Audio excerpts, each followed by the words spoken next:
그 잠깐 명태균 얘기가 나와서 드리는 말씀인데요. 왜 명태균은 우리 박 의원님한테 연락? 이거 한참 전에 얘기 다 했던 건데요. 아니 다 해도 저도 모르겠고 본인이 얘기하기로는 자기는 그 뭔가 능력이 있대요. 능력이 있는데 박 의원님이 아니 자기가 그 사람이 자기 본인이 명태균 본인이 능력이 있고 그 자기는 그런 능력이 있다라고 하면서 그 능력으로 이제 누구하고 좀 얘기를 하면 좋을까를 리스트를 쭉 민주당 의원들 쭉 보다 딱 느낌이 오더래요. 그래가지고 저한테 연락을 했대요. 자기한테 무슨 능력이 있대요. 무슨 능력인지 저한테 구체적으로 설명은 안 하면서 그 김건희가 캄보디아에서 일정 바꾼 거를 자기가 조언했다는 거잖아요. 자기가 꿈꾸고 나서 실제로 일정을 바꿨고 자기한테 그런 능력이 있대요. 뭔가 좀 예측하는 능력이 있대요. 그 신내림을 받거나 이런 건 아니고요. 그렇게는 얘기 안 하더라고요. 그러면 민주당 의원도 부승찬도 있었을 거 아니에요. 그건 모르죠. 그건 모르죠. 왜 21대 의원들 명단을 보고 했을 수도 있죠. 아니 다 보다가 이거 국가를 운영할 상이네. 내가 여기다 연락해서 황금폰을 주면 살아나겠네. 그런 거는 생각 안 해보셨어요? 네? 그런 건 생각 안 해봤고요. 하여튼 뭐 저는 뭐 제 아니 보세요. 아니 이게 진지하게 말씀드리는데. 네. 자 봐요. 이렇게 아까 우리 박 의원님께서 말씀했었잖아요. 민주당 의원들을 쫙 보다 보니까 그리고 전제를 깔았어요. 명태균은 능력이 있다. 본인이 그렇게 설명. 아니 그러니까 본인이. 아니 그러니까 어찌 됐든 왜 접니까? 근데 자기는 능력이 있습니다. 그러면서 쭉 얘기하고. 아니 그러니까 그래서 쫙 보고 있다가 부승찬 패스. 이상? 에? 이거 아니에요? 혹시? 그래서 자기의 생존을 그럴 수도 있잖아요. 그리고 또 한 명의 인물이 있잖아요. 이준석. 네. 명태균이 주목했던 사람이 우리 박 의원님하고 이준석 의원은 기분 나빠할지 모르지만 이 대목에서 저도 상당히 기분이 나빠요. 왜 나 같은 취급하는 거야? 씨. 그러니까 차원이 다르죠. 상당히 기분 나쁜데요. 네.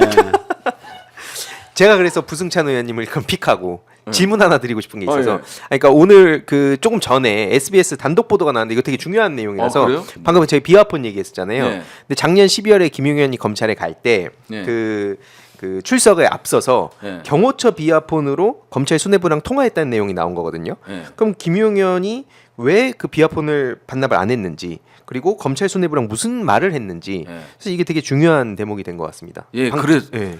그래서 저는 이 비아폰 서버와 관련돼서 제가 이제 사실은 국방부 압수수색 들어갔을 때도 가장 먼저 지적한 게 비아폰이었거든요. 비아폰 서버를 확보해라. 근데 사실은 이번 개헌과 관련돼서는 국방부 비아폰은 거의 안 썼어요. 경호처가 관리하는 비아폰을 다 사용했어요. 그래서 저는 이제 주목하는 부분이 그 여인영이 그 4명의 방첩사 실장들을 불러놓고 선관위로 이제 나갈 때 어떤 얘기를 했냐면 서버를 확보하되 그 다음은 중요 임무는 검찰과 국정원이 할 것이다. 이렇게 얘기를 해요. 근데 그렇게 얘기를 하고 그 진술을 저도 받아냈고 그렇게 검찰하고 국정원을 얘기하는데 나중에 그게 바뀌어요. 어떻게 바뀌는지 아세요? 국정원과 민간 수사기관, 검찰이라는 말이 쏙 빠져. 이 얘기를 했던 사람들. 네. 그래서 사실은 윤석열 대통령 입장에서 가장 믿을 수 있는 사람을 꼽으라면 이상민, 박성재, 이왕규, 이제 버꾸라지들. 네. 그 다음에 검찰 아니겠어요? 검찰이죠. 아니 군은 사실 윤석열에게 총뿌리를 겨눌 수도 있어요. 맞아요.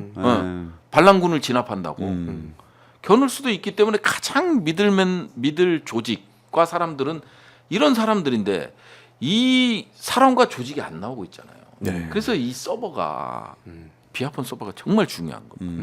근데 김성훈이가 계속 맡고 있는 거죠. 맞아요. 그거를 검찰이 도와주고 있죠. 네. 검찰이 도와주고 네. 있고. 그 아까 그 SBS 단독이 그런 의미에서 상당히 네. 중요하다. 이런 생각이 드네요. 그러니까 전반적으로 좀 최상목, 예. 검찰, 예. 또 말씀하신 김상훈 이런 쪽이 방어막을 쳐주고 있어요 지금. 예. 네. 그래서 윤석열은 버리지만 더 깊이 더 넓게 못 들어가게 이게 좀 싸고 있다. 이게 언제까지 이렇게 버틸 거냐.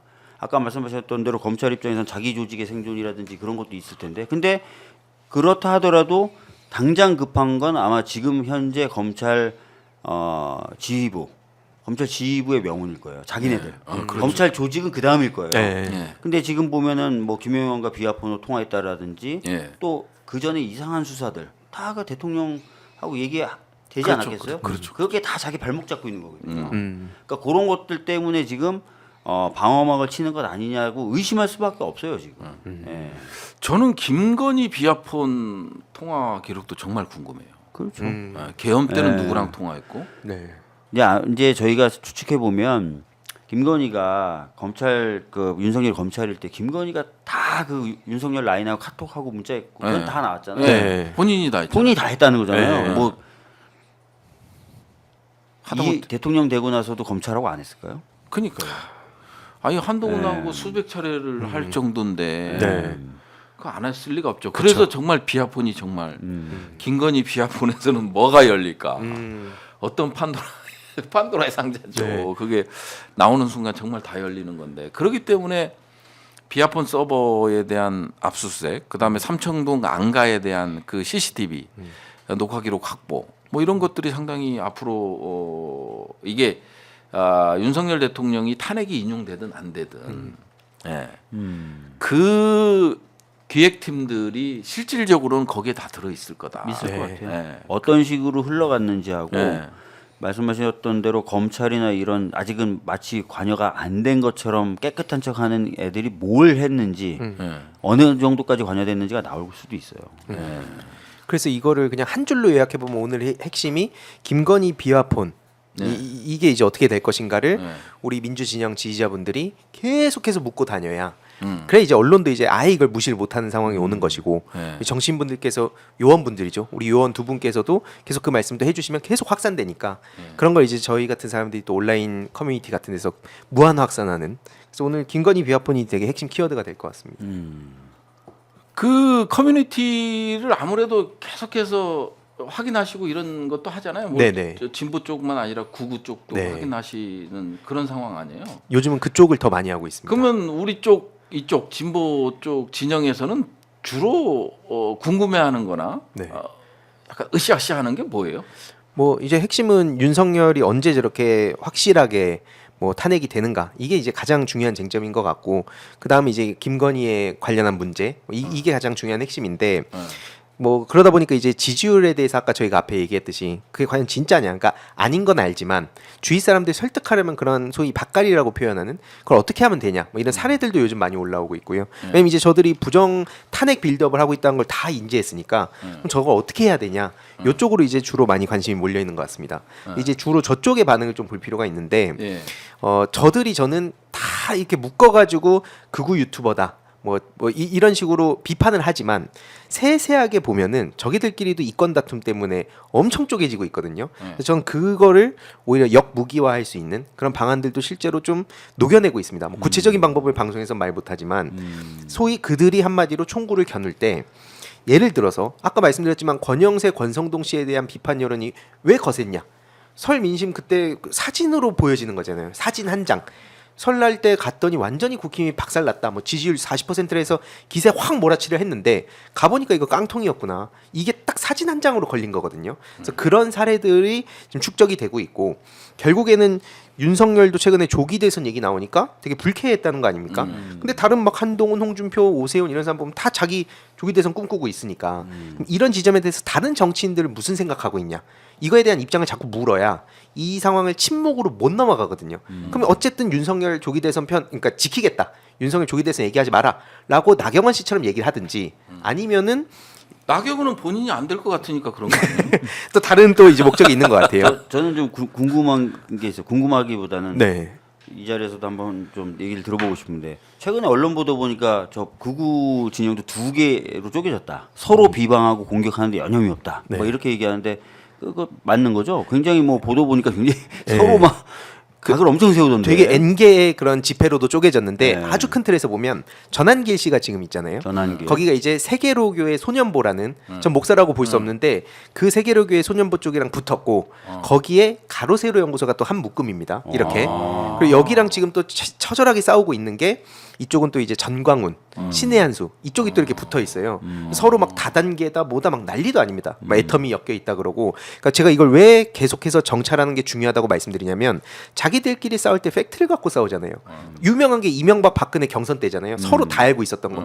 그게 지금 자기들의 이권 다툼, 자기들이 더 영향력을 키우기 위해서 팩트를 갖고 지금 싸우고 있거든요. 그래서 이런 자료들은 상대방을 공격한다는 거죠. 맞습니다. 팩트를 가지고 네, 자기 진영 안에서 그게 이제 사실은 서로의 약점이 되는 거죠. 맞습니다. 그래서 막 다단계 얘기 나오고 그런 게 있어하고 저는 계속 축적을 하고. 아 축적하고 있으면 나중에 조기 대선이 열리면 네. 중요한 아니 민주당의 역할 많이 해줬어요. 돈 주고 사라고 가는 건 아니겠죠?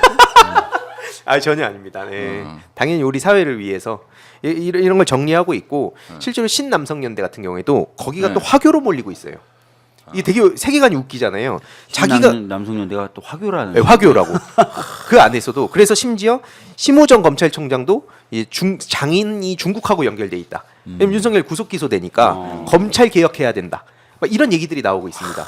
그러니까 이런 말도 안 되는 스토리들이지만 결국에는 이런 말도 안 된다는 걸 계속해서 보수 지지층한테도 전달할 수 있는 소스잖아요. 야 지금 이걸 화교라고 믿어? 심우정 화교야? 심지어 홍장원 그 전 1차장 같은 경우에도 어제 그렇게 해서 완전히 윤석열 납작 눌렀잖아요. 그러니까 홍장원 고향 얘기가 나옵니다. 전라도라고. 근데 실제로 팩트는 찾아보니까 경상남도더라고요. 박정훈 대령 때도 마찬가지였어요. 마찬가지죠. 맞아요. 초기에 초기에. 호남이다라고 했는데 호남. 알고 네. 봤더니 아니었죠. 네, 그래서 이 소스들이 왜 중요하냐면 원래 민주진영 사람들은 난 안 믿어라고 하는 저쪽 지지자들도 야 근데 홍장원을 저런 식으로 배척하는 게 맞냐? 뭐 이런 식으로 그 안에서 자기들끼리 의견이 갈리기 때문에 그걸 저는 계속 파고 들어갈 필요가 있다. 진실이나 논리의 무기로 저들 설득되는 게 아니라 자기들끼리 싸울 때 어쨌든 그 편이 나뉘어가지고 자기들끼리 치열하게 또 팩트를 까고 있거든요. 그래서 저는 이게 지금 무엇보다도 중요한 시점이라 생각합니다.